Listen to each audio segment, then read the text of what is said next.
de la famille et des solidarités xanaa di wax may ko noppi mi ngi wax di ñëwee kàddu gi di sant yàlla déjà suñu may liñ ci jéem ni yàlla barkeel ko bu ñu jógee ci situation bi ñu gis dem situation bi ñu ngi pass doon wax li waral déplacement bi ñu ñëw bokk ak waa Parcelles Assainies surtout fii natt bi nga xamante ni yàlla tegee nañu mu doon li fi ndox mi def dem ci inondation waaye ñëw tamit ngir masawu leen ñëw ngir won leen ne lu ñuy gis diggante démb ba tey muy effort muy autorités yi def muy autorités locales yi monsieur le maire ak équipam muy monsieur le ministre ak administration ministère de l'hydraulique et de l'enseignement yëpp ONAS ak direction yëpp ñi nga xamante ne ñu ngi yëngatu ci gérer lii di inondation ñu félicité leen gis tamit seen résultat boobu di leen ci encouragé bu baax ñu ànd ceeg population bi ndax ñoom tamit desuñu gannaaw ci li nga xamante ne mooy lii effort ci génne seen bopp ci situation bi ñu kon dañu leen di masaw bu baax di encouragé acteurs yi nga xamante ne ñu ngi dugal seen loxo ba situation bi mën a évoluer positivement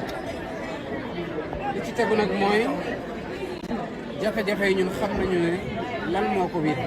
ndax ñi fi nekk di ko dund ay lu mat ñaar fukki at ak juróom ngi nii même fanweeri at xam nañu évolution bi lu mu demee waaye am na ci loo xamante ne am na ba pare am loo xamante ne fii lañ ko fekk ndax fii ku ko gis par rapport ak fi ñu wax montagne la dafa xóot ndox bi yàlla tamit bu wàccee bëri ci suuf foog moom fu mu jaar te buy wàcc day topp fi gën a kawe di dem fi gën a suufe loolu moo waral ndox mi di mujjee fii yëpp waaye démb bi ñuy gis imam muy wax ànd ceeg maire di xuus di masoo population bi di ñeneen ñi ci quartier bi tiis gu métti lañ ci am ndax loolu yëpp dañu koy jàpp ne ci suñu loos la gàlloo ñu war ci trouver solution moo tax ci moment boobu laa woo ministre de l'hydraulique et de l'assainissement mu ne ma maa ngi nii di wàcc génn guma sax avion bi waaye maa ngi lay defal situation bi léegi waaye ku gis démb heure boobu heure bii démb gis fi ñu toll nii tey amul benn ndox bi fi nekk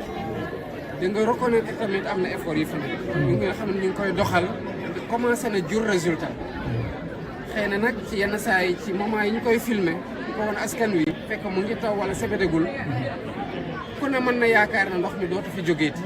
te xëy na lii kuñ ko won démb situation bi fi nekkoon démb wan ko ko tey dina gëm ne dina jafe ci moom bu ñëwul ba fii mu gëm ne lii fii lay amee woon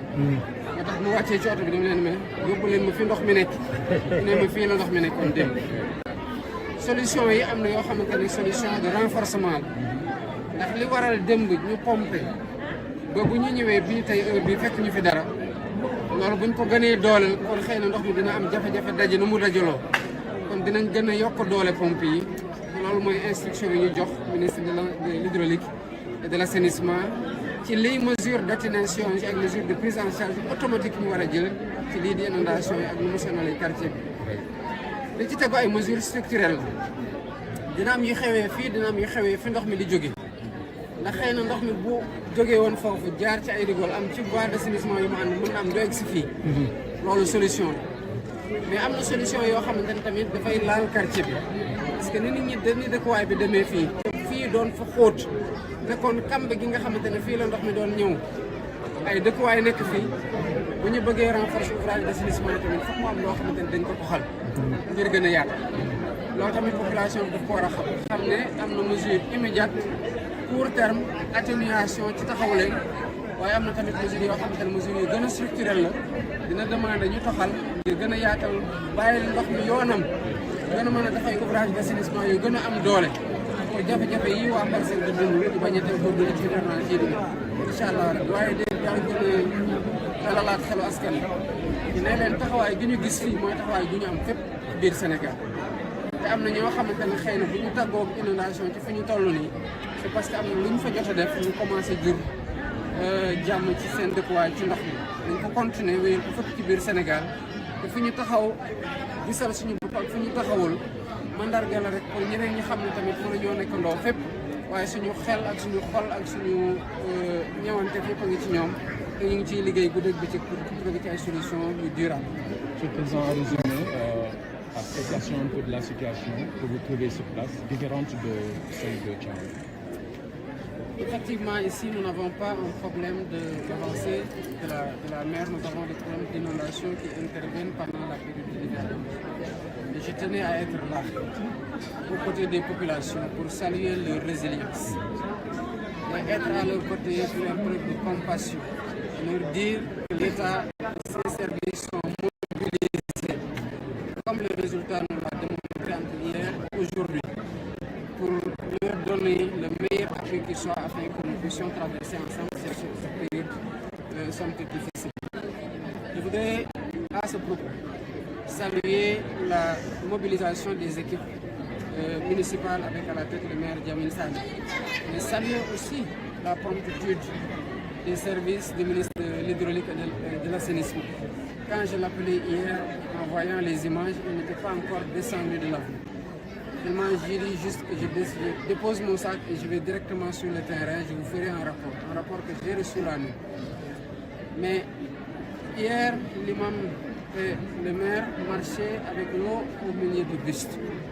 Aujourd'hui, il n'y a aucune goutte d'eau sur le même lieu où nous sommes. Cela signifie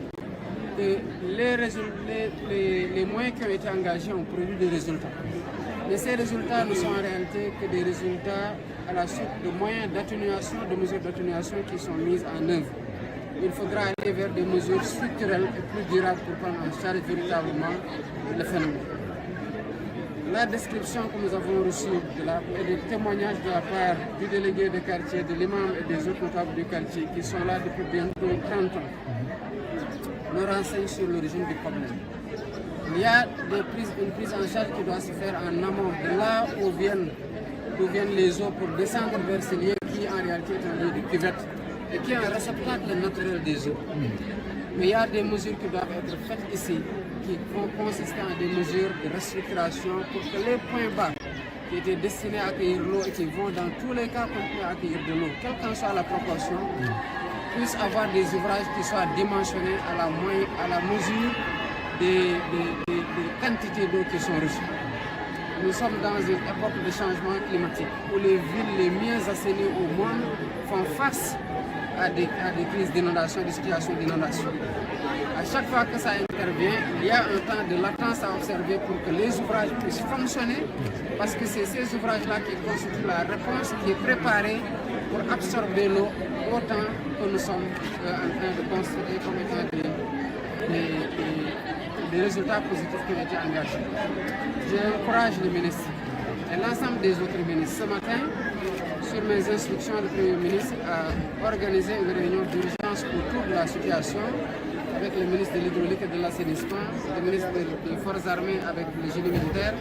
le ministre de l'Intérieur avec la protection civile, le ministre de l'Environnement et de la transition écologique pour ce qui concerne la situation des zones qui sont affectées par le phénomène de l'avancée de la mer. Dans certaines zones, le plan de restructuration est en train de prendre